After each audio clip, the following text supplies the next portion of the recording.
Marshall and Saagar here. Welcome back to the Realignment.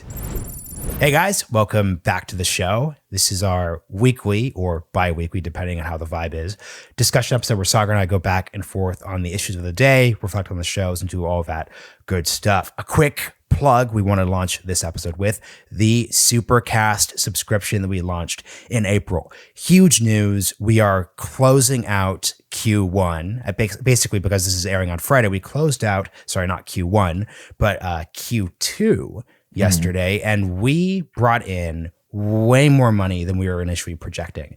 So I want to start by saying huge thank you to everyone who supported us, but then also continue raising the stakes by saying, hey, look, if you like what we're doing, if you're liking this additional content, these discussion episodes, and the exclusive Q&A episodes that are responsive to people's Supercast submissions, and just the additional bonus interviews, we'd love for you to go to realignment.supercast.com. $5 a month, $50 a year, $500 for a lifetime membership. Saagar, quick pivot to you, and then we'll get out of this section. Folks ended up upgrading their memberships from the $5 a month to the $50 one, as you explained. So can you just re-update that one for a bunch of folks to give context? Yeah, that's right. You know, I just want to emphasize it again.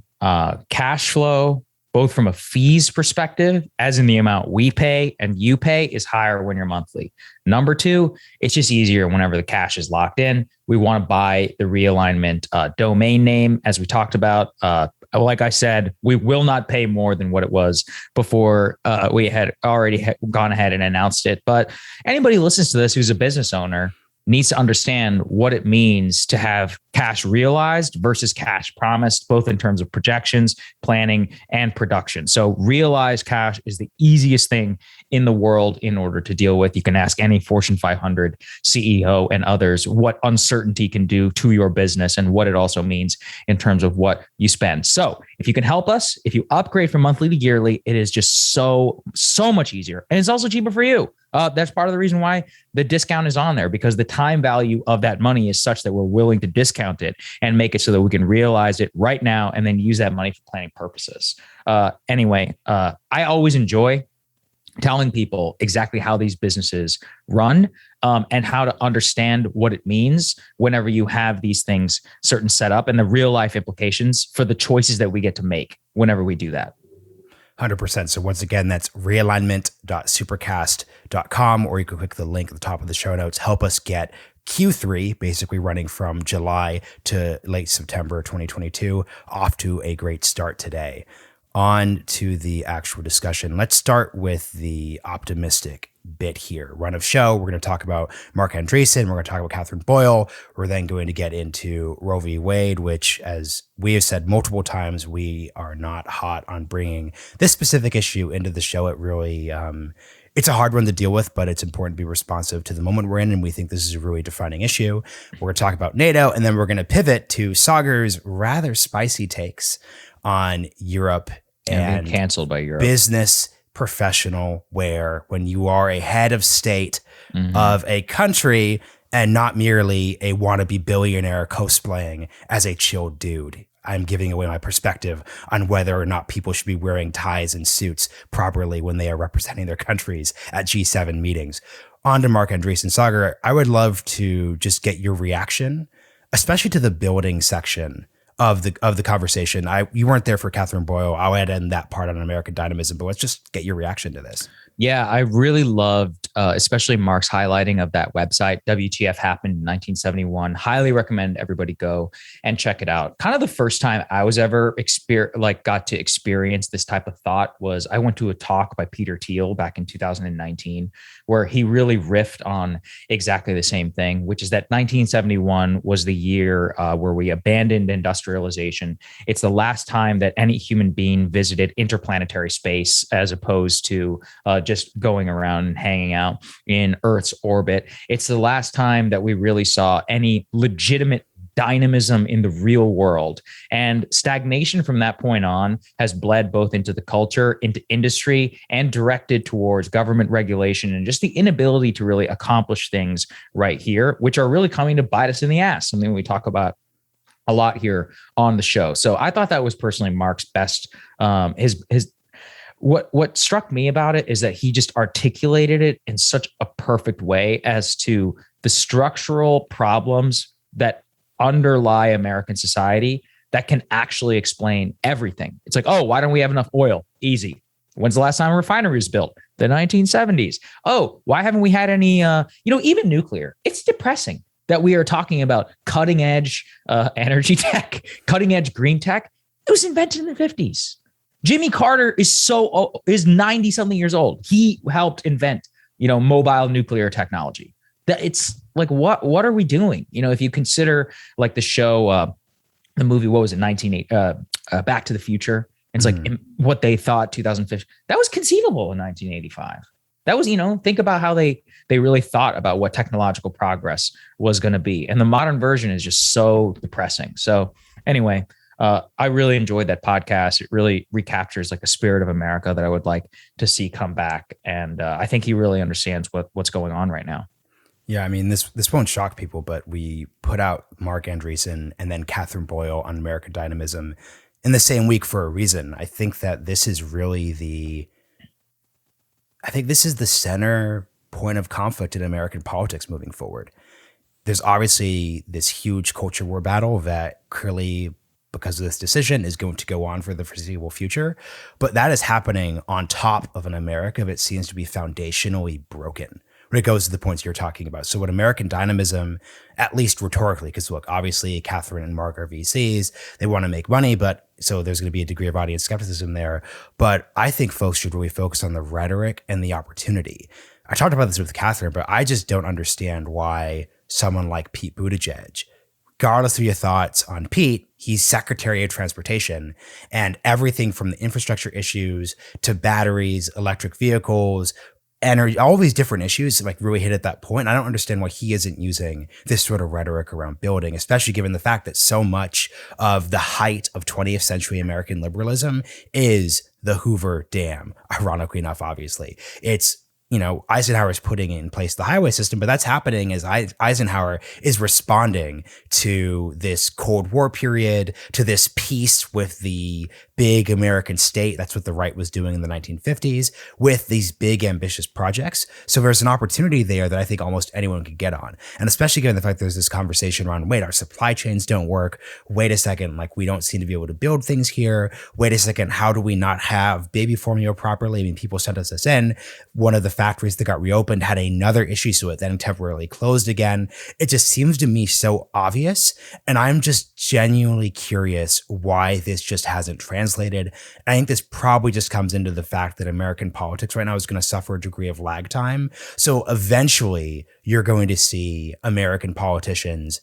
This is happening kind of a tiny bit on the right because they're very friendly to, once again, Peter Thiel thought, Tyler Cowen thought, those different bits. But eventually I think you are going to see Democrats, just because this is so obvious, just start saying to themselves, wait a second, stagnation has all sorts of legitimate progressive and liberal responses. So that's a really key thing there. So let's get into the less. Oh, actually, I want to add one thing to the Mark Andreessen thing, which I thought was really instructive and will help shape how I think about this topic moving forward. I really liked his answer to me on Web3 skepticism. And let's put aside the Web3 part and focus on the mental model he was using. So I said, to recap for people, Mark, people saw the crypto crash a few weeks ago. They're going to come in and say, this is stupid. This is bullshit. Why should we possibly believe in this future? Why do you still believe in this future? What are these people missing? And he gave kind of a long answer, but what he basically got to was the thing those people are missing is they're placing the price of crypto at the center of everything. When he thinks, and this is what, from his perspective, is driving A16Z's investments in the space, you should be focused on the actual thing of value, which is the underlying technology. So his point is, look, sometimes it's going to go super up, sometimes it's going to go down. The way you should think of this is, if that fundamental technology piece there is legit or not, and once again, that's up for debate, but he believes it's legit, you should be bullish on the space regardless of what the actual price is. Because once again, to his point, he can't predict the prices, the crashes. He can't tell you why it was 60 a year ago and why it's 21 now, that. I think this really applies to American optimism and to our country right now. So a lot of folks are doom posting, especially on the left, last week, after the decision. And a lot of folks, and this we'll get into this, but my buddy Pierre, who I've done an On Deck podcast with, is saying, I don't understand why Americans don't just come to Europe. I think focusing on these, once again, I'm not debating how momentous, if you're pro-life, pro-choice, this was a momentous decision. So I'm not trying to claim this isn't that important, but I think if you look at these individual specific political instances, whether it's Watergate, whether it's the collapse of the U.S. backed regime in Kabul, whether it's the end of the Vietnam War, whether it's January 6th, you could look at all these individual really momentous moments and overweight their relevance to the broad fundamentals and staying power of the United States. So once again, all these things could happen. But the reason why I think you and I are both really optimistic about this country is the fact that at the end of the day, we're still in the middle of the ocean, separated from Europe and Asia. We still have, to your point, bountiful economic resources. We still have a growing population. We are not like a dying country in the same way that other countries are. Funnily enough, let's get real for a second, Pierre.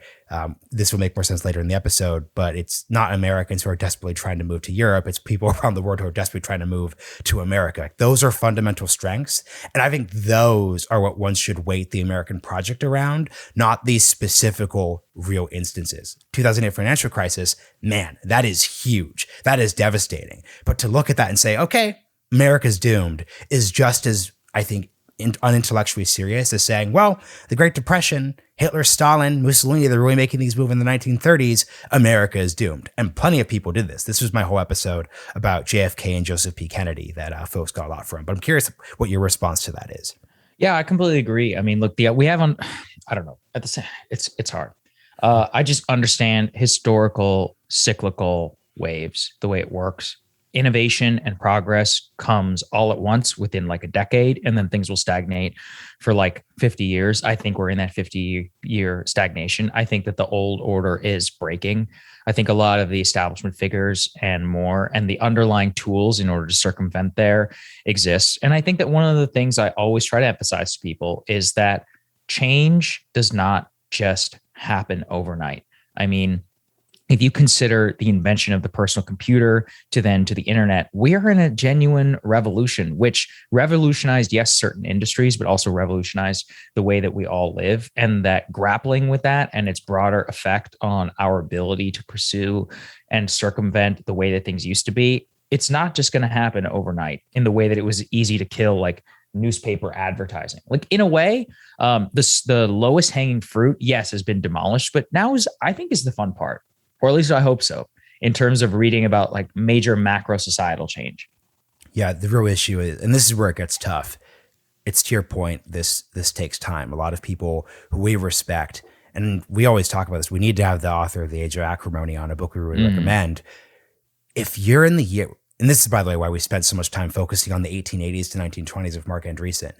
I understand if it's the year 1893 and you are a farmer whose crops are getting wrecked. This is why William Jennings Bryan was so big with silver. If William Jennings Bryan were to say, hey, whoa, so you're in Nebraska, it's really tough. I've got some great news for you. We're in the middle of the second industrial revolution, and by 1924, we'll have sorted this out.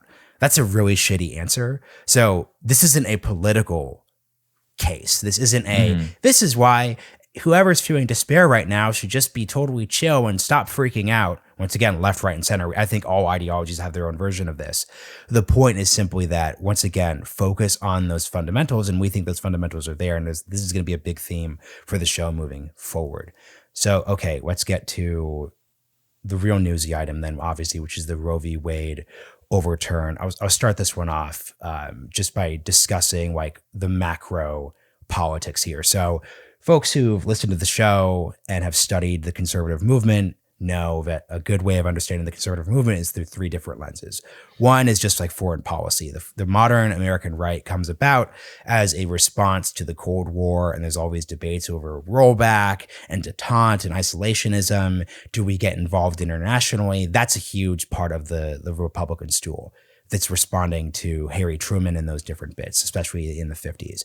Second bit is just a response to the New Deal. The Democrats expand the state after the 1930s and FDR's 4 terms, and a huge part of the right that goes on to today is a real fight over how much can you push back this expansion of the state economically and from a power perspective, and how much can you actually turn things to your angle. So for example, how much can you not only prevent, let's say increases in Social Security payments, but how can you maybe have a private system?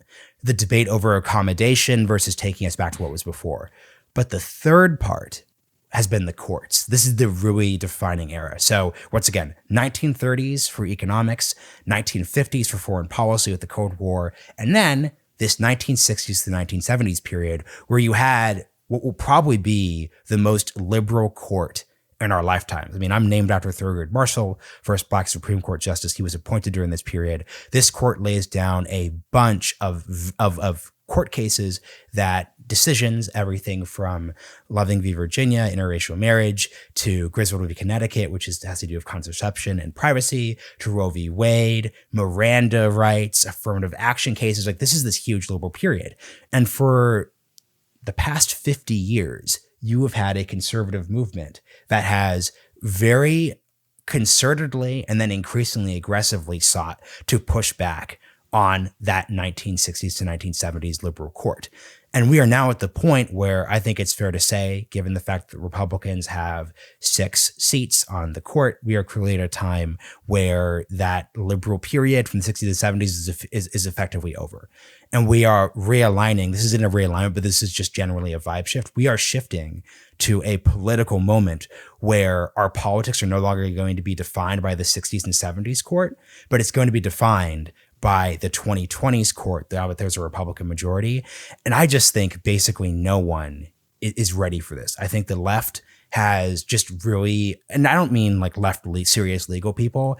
I think like left activists like severely ignored the court. I'll throw this to you in a second, but the takes that, I'm not going to name names here, but the number of people who were tweeting despondently about the court, and I'm talking not about normal people, but big YouTube, Twitter influencers, who just 2 or 3 years ago were saying things like, the Supreme Court doesn't matter. Republicans won't actually turn over Roe v. Wade. That's a DNC fake bit to like get us to turn out to vote.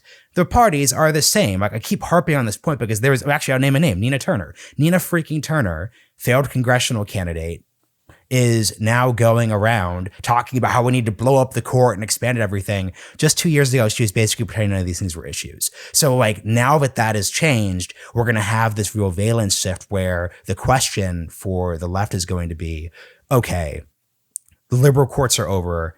Actually, courts matter. Do we respond with moderation or do we respond with radicalism?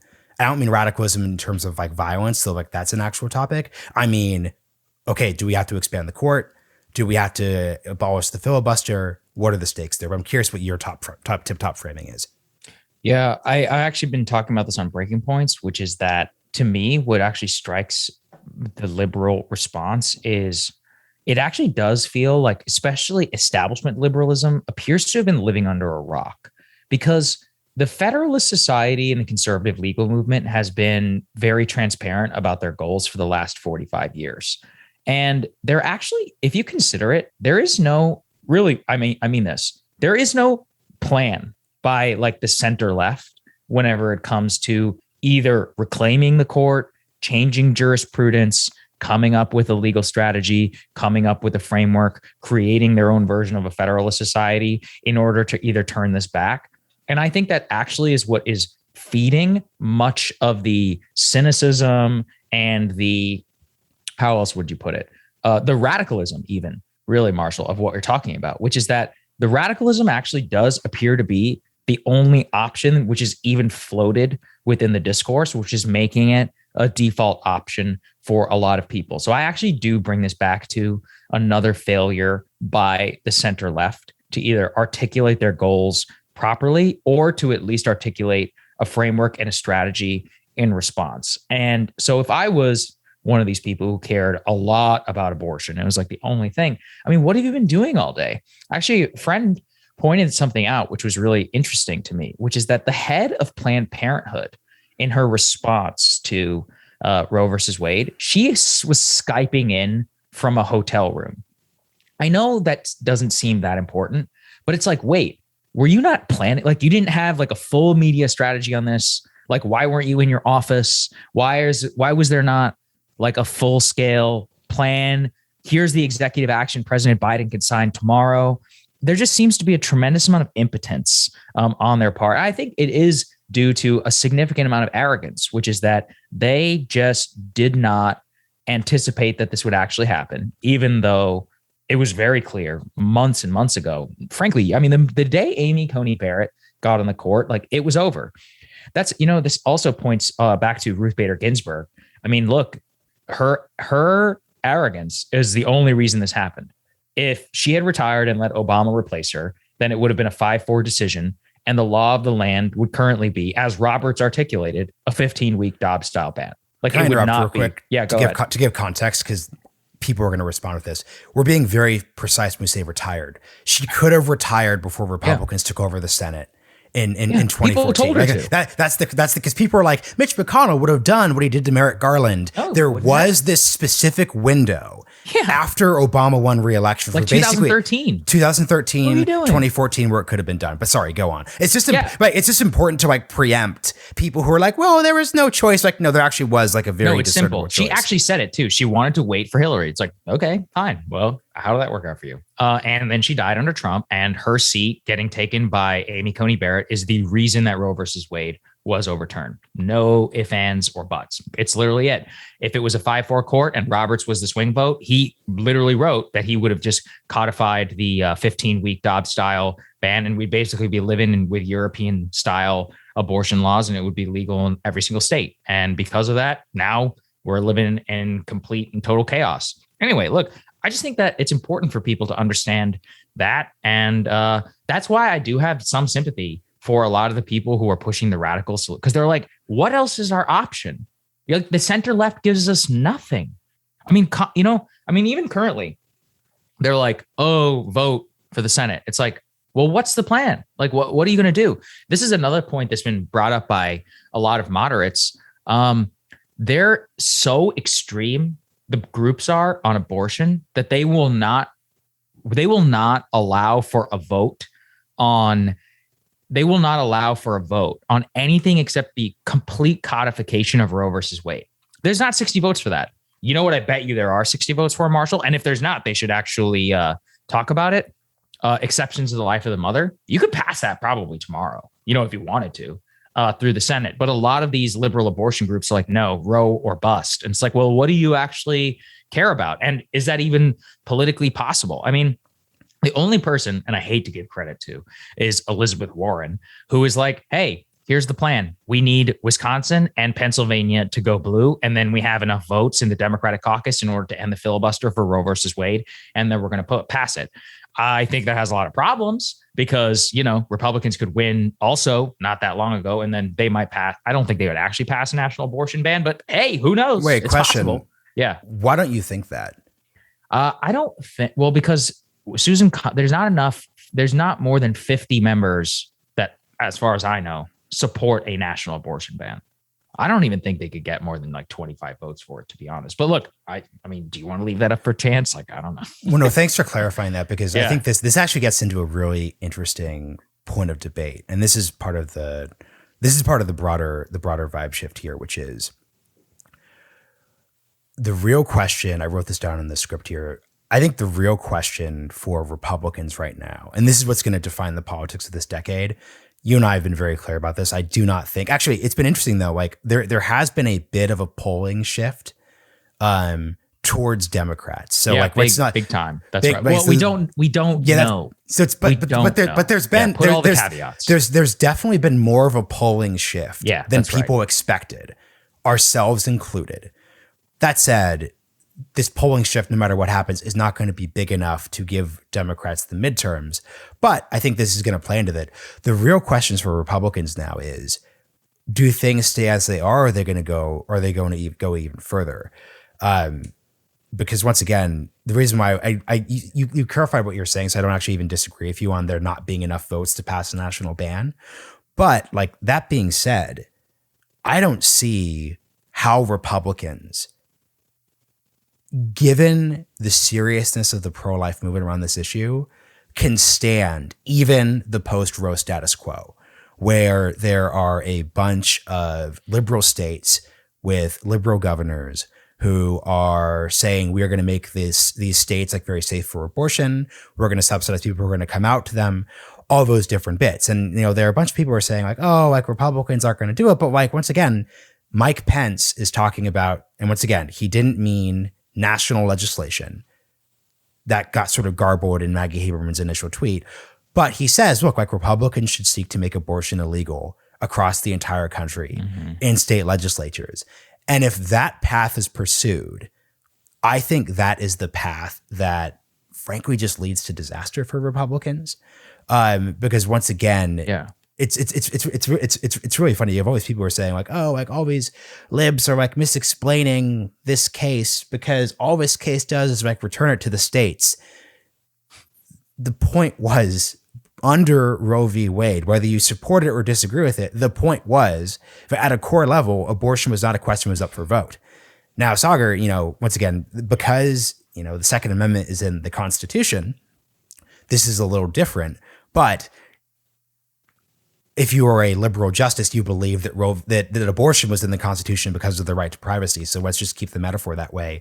If, let's say, the court were to rule that actually like gun ownership is being sent back to the states, you would not be happy. Yeah, I'd freak out. You would freak out. So like so to conservative pro-life people, understand that in this single context, the notion that like, oh yeah, Saagar, by the way, like in half the states you could get arrested for taking your concealed carry with you. Insane. You would not be like, oh, it doesn't matter. Virginia is a purple state and that's fine. So people have to understand that bit. I want to go back to something you said earlier because it also speaks at the complicated coalitions here of how you've got a weird mix of center-left complacency, moderate inability to, I think, speak to left voters, but then also just like weird progressive after the fact, like bad political analysis. I hate this. Why should we vote for Democrats? They didn't codify Roe v. Wade the various times they had the chance to do this. So what people are referring to oftentimes is the fact that in a couple specific instances, I think from 1978 to 1979, and then in the immediate period after President Obama's election, Democrats technically could have passed legislation codifying Roe v. Wade.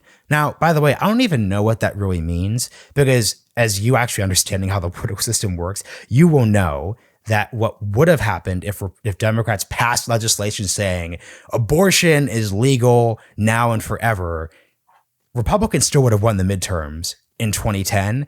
And the first thing they would have done is overturn that codification, no matter what would have happened. Well, I don't know, because I don't think they had 60 seats. They would have broken they would have broken the filibuster. So maybe not. Maybe like, let me put it this way: if Democrats, I push back if you disagree. Fair, I shouldn't have said in 2010. If Democrats passed legislation codifying Roe v. Wade, that would have been the defining issue for every single Republican for the next 10 years. The first chance they got, and they probably would have gotten that chance before 2022, they would have continued to play hardball with the court, and B, overturned that codification no matter what happened. So like, once again, it doesn't really matter. And also, by the way, this is the second part. People on the left are mad at Obama because they're saying Obama promised he was going to codify it, then he didn't codify it. Guys, presidents promise a lot of things when they're running for office, no matter what the issue. And immediately when they come into office, they discover something very specific, which is that you basically cannot get 90% of what you want. And what I think folks who weren't politically active in 2009 just don't understand is the Democratic Party, put aside even 1979, the other time there was a 60-seat majority, the Democratic Party was so fundamentally different in 2009, but there were not the actual votes for that. The Democratic Party had senators from the Dakotas. There was a senator from Arkansas, Nebraska.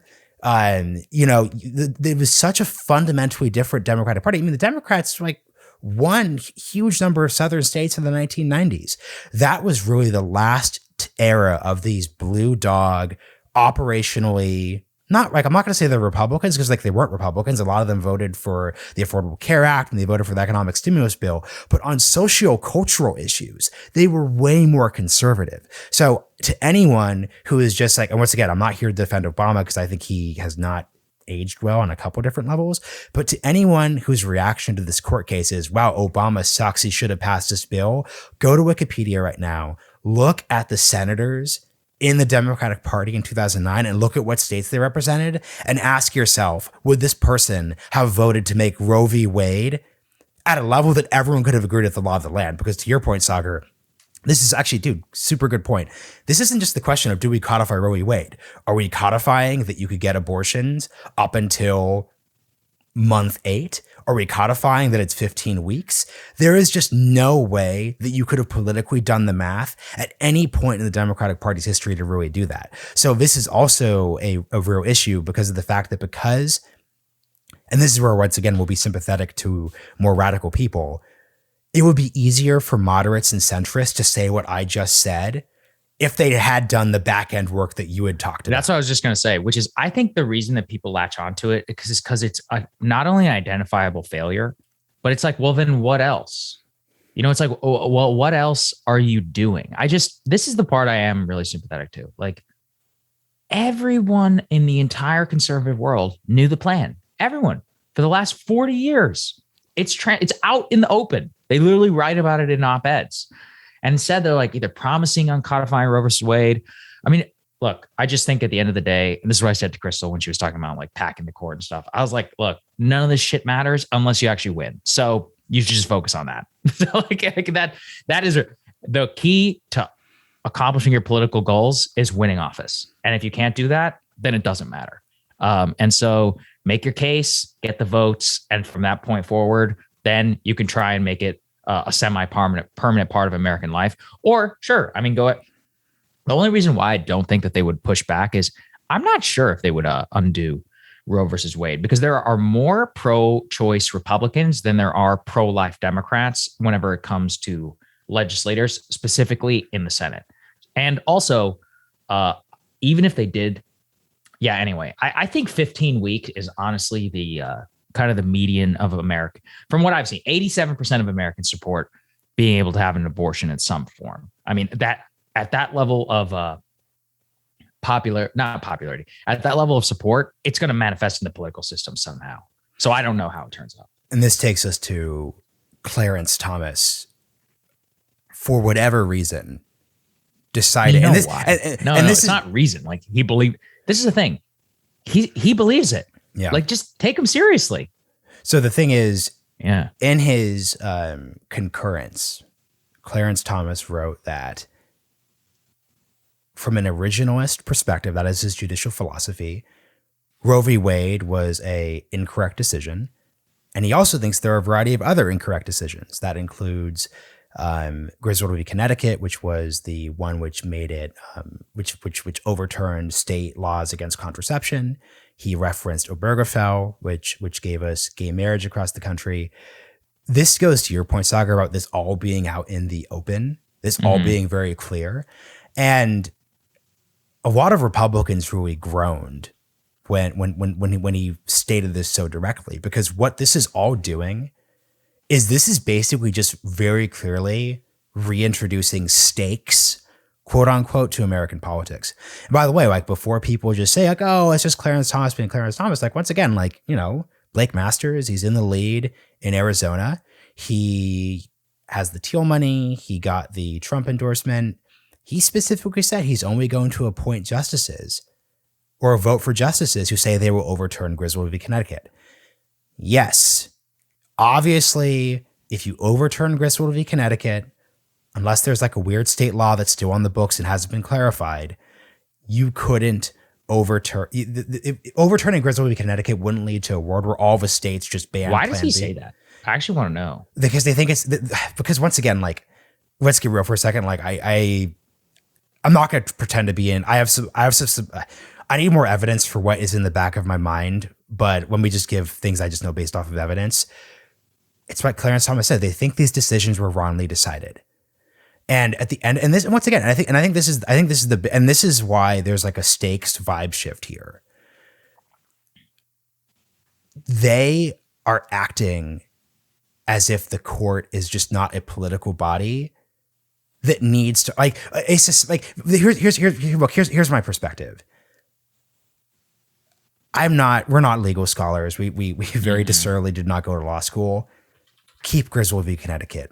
Actually, I'm pro contraception in all of its forms, but B, the last thing this country needs right now is a overturning of Griswold v. Connecticut, which then, as you know, now that like Roe v. Wade's been overturned, could easily actually turn into like a real debate in a bunch of states regarding like, okay, well, is Plan B an aborticide? Like there's always like different issues there.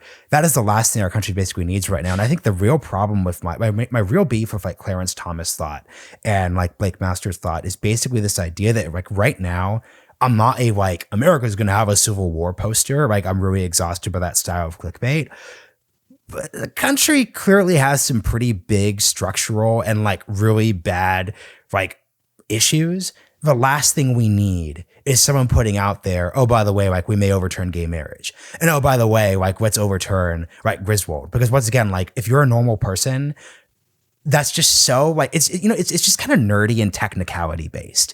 Well, technically, like they found it's like, do you know what I mean? Like, what's your perspective on? Well, that? It's interesting too because the Attorney General of Texas actually came out and said, "Yeah, if they overturn Obergefell, we'll stand by the Texas sodomy law," which I find telling too because I'm like, yeah, I'm like, look, maybe it's just difficult. I think a lot of people up here didn't actually grow up in the South or like know people. I'm like, I grew up amongst these people. I know what they want. I got into politics mostly because I found them suffocating and I wanted to get the fuck away from them. I succeeded in that. So that's great. But not everybody's so lucky in order to leave or to at least have mobility. But also, I believe them when they say these things. I'm like, no, they believe it. I'm like, they like it. They want, this is their actual agenda. This is what they want.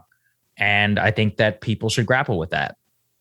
Also, I wish they could grapple with the fact is that even in the country I grew up in, that was barely 50-50 popular. That was in the 90s. We live in a 10x more secular society than we did at the time, especially if you look at the people who all voted for Trump and who are all of the modern people who are moving into the Republican Party. There's no grappling with that. I don't think that they care, to be fair, because they think this is above politics. Fine. Okay. But you still exist within a political system. So, yeah, I don't know. I mean, look, the polling is very instructive.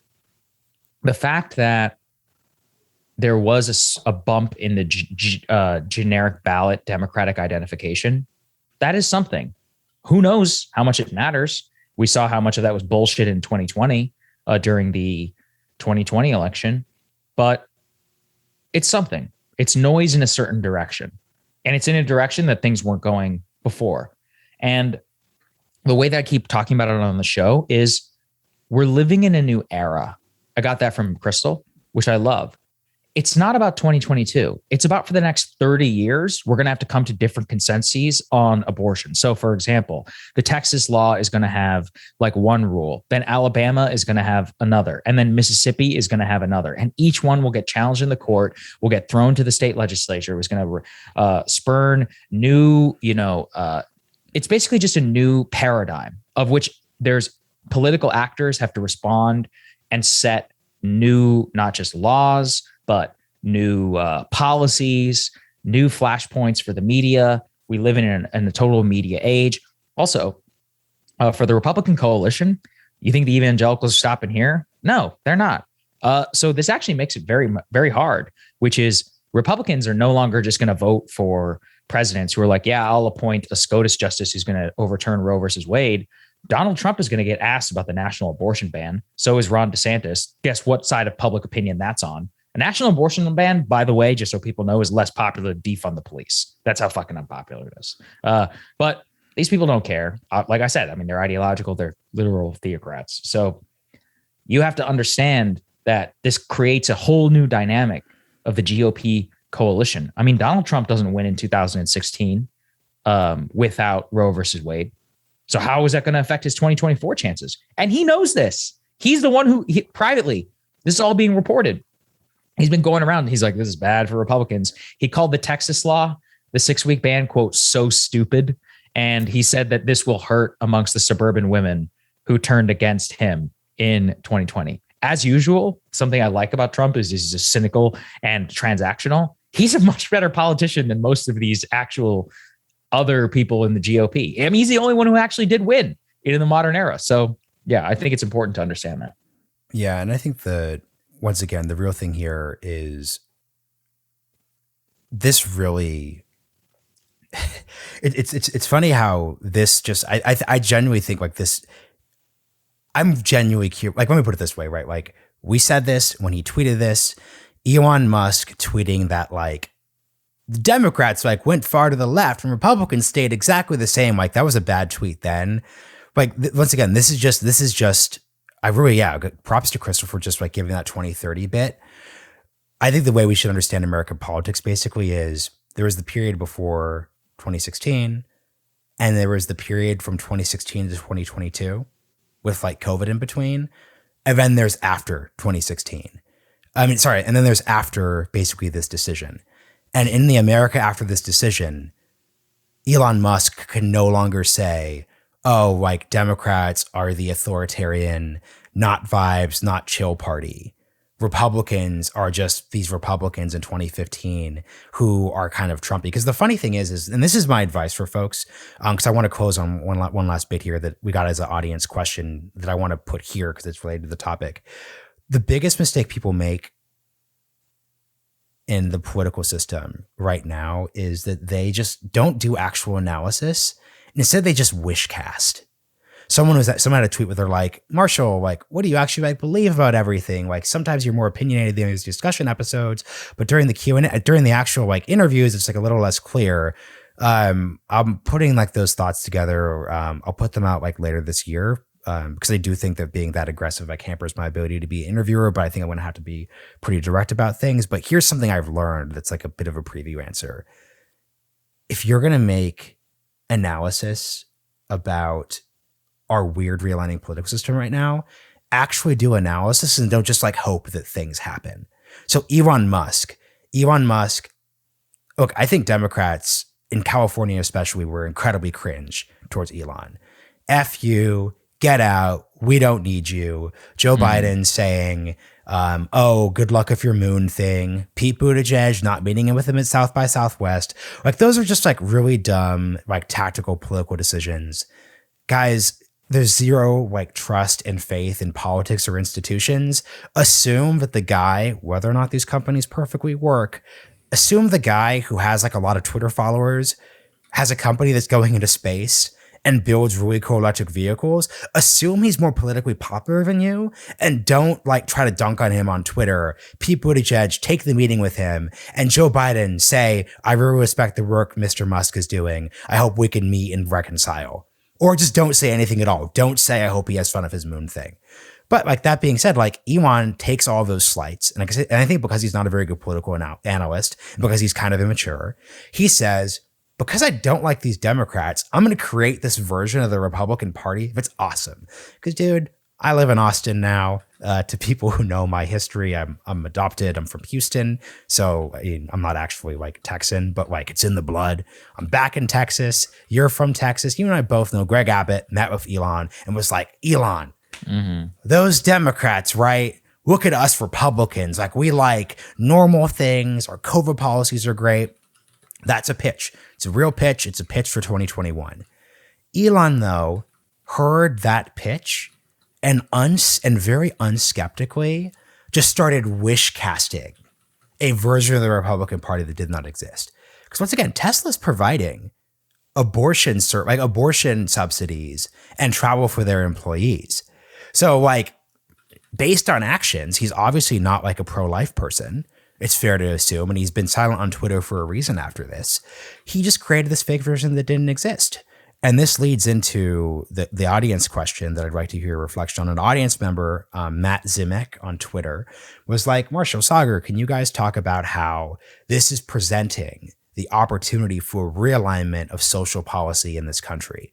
Is it possible that making abortion illegal in these huge number of states is going to require that the new right and the left get together and expand child tax credits, No. maternity leave, all these different bits. Saagar, why is this an example of wish casting and not actual political analysis? It's actually a good, here's a good, all 22 of the states, which either have a trigger law or are about to kick in with new restrictions, not a single one of them even has paid family leave. So that's the starting point. Like, they don't even have paid family leave. That's where things are kicking off from. So you think that it's going to lead to a robust expansion of the welfare state? No, it's not going to happen. I mean, you have to understand what these people, I mean, this goes back to the gun discussion. Greg Abbott won't even take Medicare dollars to pay for mental health hospitals. Okay. Like, what do you think is going to happen? No, I don't think that's going to happen. I don't see a world where any robust family structure or any of that passes anytime soon. Sure, Mitt Romney's plan, great. How many Republicans actually support it? Yeah, I don't think that many. Even an expansion of the child tax credit, it's possible. People always say, oh, well, I think like 48 Republicans voted for it, as an alternative to the Biden one. Yeah, maybe, whenever it wasn't real. I mean, whenever it actually becomes real and you have to spend real money. No, I don't think so. I think that thinking is baked into the replacement level GOP politician. To the extent that anything like that could happen, it will maybe happen on the state level like 10 years from now, and then maybe emerge on the national level 25 to 30. But in the interim, no, I don't think that's going to happen at all. And here's the key thing. Like I was saying at the start of the episode, this was a 50-year project. These laws, the specific court, like the laws were written in ways that would challenge Casey and Roe v. Wade. If there was a need, or frankly, a deep belief in a majority of Republicans that illegal abortion necessitates an expansion of the welfare state, it would have happened already. I mean, one of the first times I ever thought about this issue deeply is I listened to a Ross Douthat podcast back when I was at University of Oregon in 2014.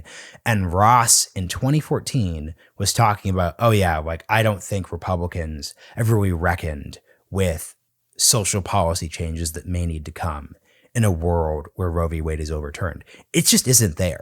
And once again, the key thing is politicians, especially if politicians don't deeply believe something, which they deeply believe the abortion thing, the only thing that would get a Republican politician who's anti-status, who's anti-expansion of the state to say, okay, we're going to make abortion illegal. In that world, let's actually have pro-life mean not just, because actually, sorry, you put it really well when you said, up until now, pro-life has meant, are you in favor of upholding Roe or are you not in favor of upholding Roe? Obviously, like the term pro-life can be reimagined. It is going to need to be reimagined now. There's a version of that where the reimagining leads to pro-life means not only in the womb, but like outside of the womb. But guess what? If that was going to happen, it would only happen because of the fact that there was legitimate pressure. So let's say, for example, in Texas, that the state legislature, I don't know enough about this new state I'm living in to like give the perfect explanation, but let's say like the state legislature, it was so close that in terms of like Democrats and Republicans, that the only way they could pass an abortion ban was to convince let's say a socially conservative, progressive minded Democrat to like support the ban would be to add in maternity leave. That is how that situation would come about. You would say, okay, shoot, we need to pick up a few Democrats. We've found these Democrats who are like pro-life, but they are, once again, they're still Democrats for a reason. They are going to favor expanding the welfare state. Let's throw them this maternity leave thing to expand it. That's not the situations in these states. All the states that are passing the abortion bans, they don't need those votes to do it. And because the actual average Republican politician doesn't actually believe in expanding the welfare state, that's not a thing. And look, like, think about it this way. Like, I'm obviously, look, I'll just be like direct about this. Like, I do not like that Roe v. Wade was overturned. And I also like favor expanding the welfare state separate from just the abortion question. But if I'm going to play a Republican let's just say a normie Reaganite, like Republican state legislator in Mississippi, my response to all these new right people saying, well, if you're actually pro-life, we need to expand the state. They say, hey, buddy, before 1972, we didn't have all these things. So why do we need it now? Yeah, We're just right. returning this That's to the literally stat. what In they're fact, saying, they you would know? literally, it is perfectly logically consistent to say, no, like we just think abortion is murder and we don't want there to be murder. Like, and it's kind of funny. Like you take this in a bunch of other directions. Like you could say something like, well, let's say, yeah, the point is like the logic is not as airtight or as necessary as, let's say, pro family policy expansion, pro-life people actually say it is. So this isn't going to happen. Yeah, I completely agree with that. There's no political pressure for that. They just don't like abortion, and it stops there. They don't really care about the ramifications really at all. And to the extent that they'll have to deal with it, like I said, 20 to 30 years from now, yeah, they'll have to deal with it. Until then, no, and here's what they also say too. What Yeah. they also say too is, okay, yeah, that's how we favor charitable organizations. That's Oh, they yeah, say, you know, I like forgot this is about that. like, no, this is what they act like. This is where, and once again, this is why the theme of this section, agree or disagree with us, is stop wish casting. There is no, like, if you ever, the actual is, if you ever talk to just like a normal, like, once again, like Oregon, it's a weird state in that like it's obviously very blue, but the Republicans who are Republicans in the state are very, very, very red, especially, when you go east away from the coast of the state. If you talk to actual Republicans, they don't favor any of that stuff. They're just sort of like, why do we even have a nanny state? Why do we even have, it's like your point saying, if you're not going to expand, if you're not going to take government money to expand Medicaid, you are not going to do this. So once again, actually look at what actual people say. And those are the states we're going to be with the most restrictive abortion bans. That's the key. Yes. The intersection between I won't take any government dollars and no exceptions, including the life of the mother, are like 1-to-1. And so I want you know what? that. The one area where I see there being possible movement would just be more aggressive child support. And like no way on the parent from the husband, from the man. You don't think so? No, I don't think so. But even like, so for example, that issue, that's not like expanding the state. That's like a crime. What do you mean by more aggressive? Like 20% bump? Like, okay. Well, no. I even mean just like more rigorous, like enforcement of like, if you are the father, you have like, do you see what I mean? Like I see there being a path there. I in terms of like, because in that case, it's like, oh, because you look, okay, this is actually good. At a core level here, the part of the right that's really just been exposed here, I don't even say exposed, because once again, people, this isn't hidden. This is very directly stated, is we're the party of personal responsibility. We think that big government is anti-personal responsibility, but I think that a man who skips out on their, I was gonna say baby mama, that's super not. A man who skips out on the woman who they got pregnant, we'll be more aggressive on like court things there. I could see that happening, but that is different than like an aggressive expansion of the welfare state. Okay, so in this last 5 or 6 minutes, we want to do something a little less heady than this. So number one, quick update on a story we've covered, which is a pivot to something deeply unserious on our part. NATO has gotten over its Turkish hump, and Sweden and Finland are going to be admitted. Apparently, Turkey had some serious objections relating to Sweden and Finland's support of the Kurds. It's super complicated. Who knows if Erdogan's even being good faith there? Probably not, but whatever. The hump is over. We're not going to get into it today. Saagar and I disagree on this question. Go back and listen to our April and May discussion episodes to get the full debate. Nothing structurally has changed. We're making a big structural argument about NATO expansion, but that is the perfect pivot to Europe. Saagar, you gave a spicy take. You were responding to my friend Pierre Richardson, he actually has this cool company called cow.com. This is not a sponsored section. It's open source calendar scheduling. He's got a lot of really great funding. He was in YC. Really great guy. Cool. He's German. He tweeted a few days ago, likely in response to Roe v. Wade overturn. As a German, I don't understand why Americans are not just moving to Europe. What's going on? Saagar, what did you tweet in response to this? Here's what I said. Europe is substantially poorer, more racist, less dynamic, much less free than the United States. Food is bland. Coffee tastes like shit. The weather is mostly awful. Their primary cultural export is tourism, and they have less say in the affairs of the world. And the Euros are losing it at this, just so people know. Losing it. I'm talking members of the European Parliament, ambassadors from NATO, average Euros, living in their 600 square foot flats, driving toy cars, very upset, without modern plumbing or air conditioning. They're really upset about all this. Let me beef with you on this one. Yeah, go ahead. I think the bland food is a Tastes like shit. Sorry. That's a different. No, what do you mean? No. Okay, here's the thing. Have you, Everyone's like, so you I'm- never I'm- been to Italy? Italy is 1 out of 47 countries in Europe. Spain. Italy and Spain. Italy, Spain. Italy and Spain. Okay, 2 out of 47 France? countries in Europe. French food is fine. I think it's bland as shit. I'm gonna be honest with you. I recently went to France in August. Yeah, go ahead. Dude, you're Indian, right? Like, no, I agree. Listen, I like spice. Here. This is my defense of America. Then say it like that. That's different. No. Here's my defense. This is why America is better. I could be in any mid-market American city and get an incredibly diverse array of cuisine. I could be in fucking Chicago and I could get Vietnamese, Thai. If I wanted some bullshit Polish food, which I don't, I could also get that. I could get everything across the range of Italian, Polish, Northern European, Southern European, Asian. You can't get that whenever you're in Europe. You can only get it in the most metropolitan capitals of Europe. The cuisine in America, you could be average towns. College Station, where I grew up, has better ethnic cuisine and cuisine diversity than major metropolitan areas in Europe. I know this because I've been there. I'm actually more well-traveled than your average European of Europe. I've been to 17 countries in Europe, to be incredibly clear. North, south. That's the other thing. Everybody's like, oh, you've never been to Italy? Italy's one country. Yeah, I've been to Italy like 4 times. Okay. It's nice. Yeah. I get sick of the pasta and the pizza after like 2 days. I want to eat something more interesting. I'd rather eat a kebab from the Arab guy down the street, which is what I usually end up doing. So coffee, garbage. All these people drink is espresso. No contest. And Americanos are a disaster. Garbage. Yeah, Americanos terrible. I love proper filter coffee. Yeah, cafe filters for you idiot Europeans who are out there. Look, I've been to South America, where they actually grow coffee, and they laugh at you whenever you want to drink an espresso. And if you want milk, they drink it black, drip, how it should be drank.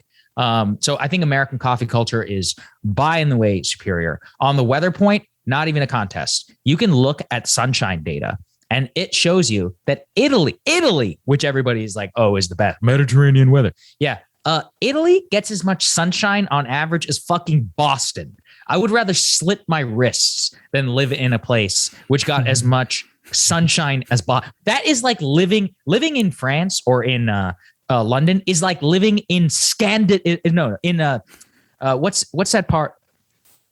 What's the part of Canada that starts with an S? Saskatchewan. Yeah, that's like living in Saskatchewan. That's the level of latitude that you're living on for sunshine. Fuck that. I don't want to live in that. And then look, the fact of having less say affairs in the world, obvious. Less dynamic, obvious. They are much poorer, and once again, they are a lot more racist. Like the most overt racism I've ever experienced in my life is in Europe, not in America. Their level of cultural racism is something that Americans cannot even begin to understand. So once again, if anybody who's been to Asia can identify with what I'm saying, both about their food, you mean Europe? No. I'm talking about people who've been to both. That's the other thing. Most Americans who are going after me and they're like, "Whoa, the food is bland." I'm like, I'm gonna bet. I'm willing to bet you've never traveled to South America or to Asia. If you have, no contest. So anyway, look, I generally just get annoyed by Euro supremacy, and part of the reason that this entire NATO thing even bothers me is that sorry, Euros, I think that your countries are stagnant. Most of your places are retirement homes for pensioners. Anybody who's anybody in Europe moves to America. We all know it. Okay. I'm sorry. How many billionaires do you guys have? Like your rich people, they move to Los Angeles. All right. Like we all know it. New York, London, they're global cities for a reason because most of your places suck. So anyway, there it is. Can't stand it. It's nice to visit and the history's cool. That's it. On that note, we have one final take. I have my quibbles with you on this one, but I do not feel as passionately as you do. So I'm going to back down to let's talk about something we do agree on. The suits at the G7. Oh yeah. Well, I'm not wearing a suit right now. Well, yeah. Okay. Well, but this is very, very, very important. So Saagar, you were tweeting about how there's this picture, people should look it up, of leaders, President Biden, President Macron, Prime Minister Boris Johnson, et cetera, meeting at the G7 meeting this week in Europe. And they were not wearing ties. They looked disheveled. Boris Johnson's gut was just like resplendent in his poorly ironed shirt. And you tweeted against this, and people also got not quite as mad as Europe, but people also got mad. I saw random people from U of O like tweeting like, "Who does this guy? Who does this guy think he is? You know, with all the problems of today." Yeah. It's like people are allowed to have takes. I'm sorry, like we're not going to permanently wallow in terribleness, though this thing is terrible. Let me just give my quick perspective on this. Look, if you're watching this on YouTube, you can tell that Saagar and I are dressed very casually right now. I'm wearing a t-shirt. He's wearing a t-shirt. He's wearing a hat. I'm wearing headphones that aren't like perfectly professional. So are you. Our claim is not that we should be walking around like the man in a gray flannel suit, 1950s, everyone should look like Don Draper, all those different bits. If the realignment and breaking points had like a physical 4 to 5 day a week office, we would not make junior staff. I'll speak for you on this, Saagar, assume you agree. We would not make people wear suits and ties. Definitely. Newscasters and podcasters, if they're doing a professional version, would be different, but that's a separate question. Now that I've given that proviso, we are not claiming that everyone should be looking around like Don Draper. Saagar, what is your beef with that picture? Yeah, I mean, my beef is that I've always thought this. Declining dress standards by politicians, it's not cool. It's a sign of disrespect to your constituents. It's a lack of seriousness with which you take your job. So for example, I did a Roe versus Wade segment from home whenever the news broke on Friday. And I put on a suit because I was acting in my capacity as somebody who's delivering news to people. And I want to do it in the most professional way that I possibly can to convey both the seriousness of the moment, but also out of respect for the people who are watching it. That is how public servants are supposed to comport themselves. It's the same if you're a lawyer and you show up to court dressed like shit. I mean, you're a bad lawyer. If you are showing up to an SEC meeting or whatever. By the way, this is the fun thing about Mark Zuckerberg and all of them wearing t-shirts. Yeah, they wear t-shirts to the office. When he meets the president, he's wearing a fucking suit. When he's going to the SEC, I bet you he's wearing a suit. There's a reason that they all do dress up when the stakes matter. Now, I would contend that the stakes are highest for our politicians whenever they're conducting high-level diplomacy heads amongst of state, each other. Yeah, not Boris Johnson, exactly. But everyone else is a head of state in that picture. Yeah, that's right. Every single person in that is either the head of state or the nominal leader of their country politically. Well, that matters a lot. And I was especially galled at the Japanese PM because in Japan, your average replacement level salary man in Japan, he couldn't get away with dressing like that. He would get fired.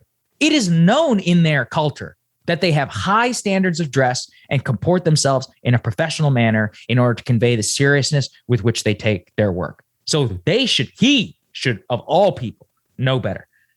For the rest of them, it also on a purely aesthetic level, Boris looks like shit. All of them look terrible. And ironically, if you look at the photo, which does include the female head of state, she's the only one who's properly dressed. She had a nice blazer on, cardigan, like a nice shirt, proper dress slacks, and like a necklace. She's professional. Good? Here's the key thing, and this is what we really need to push listeners on. The only two men who looked good in that picture were President Macron and President Biden. Let's put aside people's Biden dunks. Biden works out like a lot. He's in incredible, healthy shape for a person of his age. No, but seriously, he looked better. By the way, this speaks to how important a suit is. He looked better than men 30 or 40 years younger than him because a properly fitted, properly buttoned suit with a properly ironed shirt will do wonders for you. Yeah, Boris Johnson, we're obviously speaking to you. Macron works out a lot. He runs, he boxes, he weightlifts. Like he's a very, as people were saying in our Signal chat, he's a very attractive man. So something that people should remember to pull off the casual, like this is so frivolous, but we actually believe this is the same. Like, I'm speaking frivolously, but I actually believe this. To pull off the upper middle class to upper class, I'm a casual male in my 40s and above look, you have to be in such good shape. You have to be in great shape. You have to be in incredible Otherwise, shape. You should wear a tie. Like, look, dude, like you and I are 30. It's so hard Already at 30, it is very hard to stay in shape with like metabolism, all these issues. The number of men in their 40s and above who could pull off Macron and Biden level, like just like svelteness, sorry, spare me. Like absolutely spare me. Not generally possible. What people have to understand is that the suit, people are like, oh, why do we even wear suits? We actually, so it's funny, some people were saying, Saagar, why don't we bring back powdered wigs and all that stuff? Powdered wigs, I think we could empirically say this, make everyone look like shit. Like people, like I don't curse much, but I think there was an argument. Part of the reason I actually went back and looked into the history of the wig, specifically for barristers in London.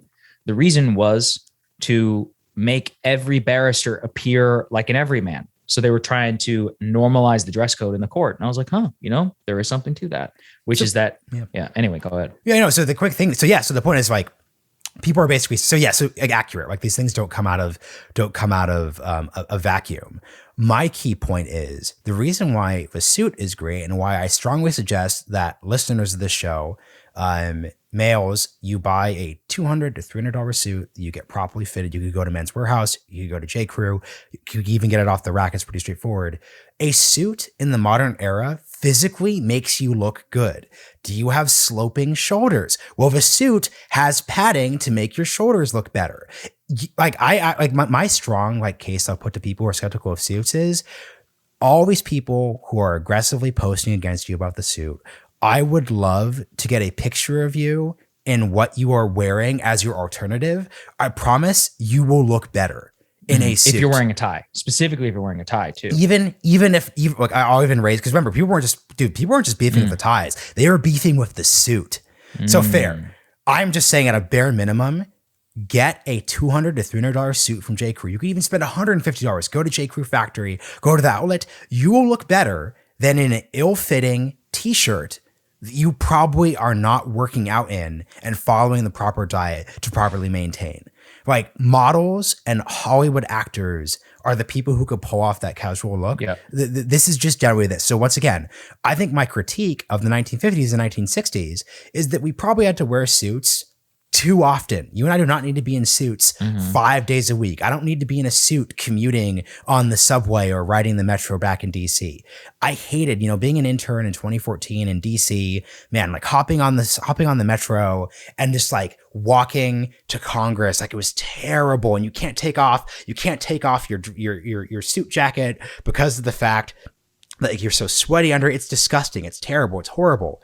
Yeah, DC should probably be casual in the summer. Like you shouldn't be wearing that in that cultural bit. But I will posit, and I think you'll agree, that 15 to 20% of the time when you're doing something formal or professional, you should be in a suit. You'll look better for doing it. You'll be happier for doing it.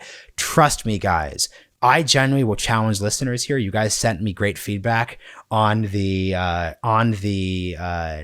red flag laws thing. If you legitimately think that you look better in your alternative casual wear than you would in a suit, send me a picture, realignmentpod@gmail.com. I will be legitimately shocked if that is true, because the suit makes everyone a properly fitted, not even tailored, just a properly like sized suit makes you all look so much better. No one wants to see Michael Scott in a V-neck or a man boob revealing t-shirt.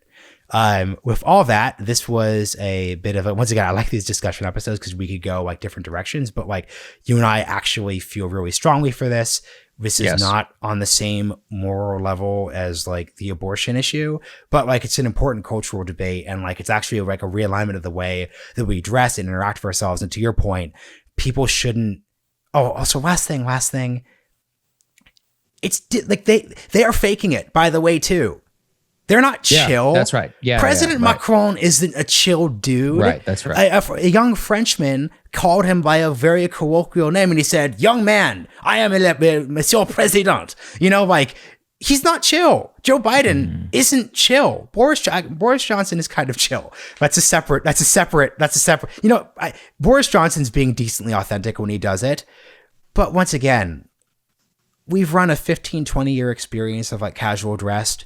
Do you guys trust your politicians more? Do you have more faith in your institutions? Like all of the positive things that were supposed to happen with this, haven't happened. And once again, we're not critiquing a dude who wants to wear a golf polo to his like marketing job on Thursday, especially when it's in the Austin summer.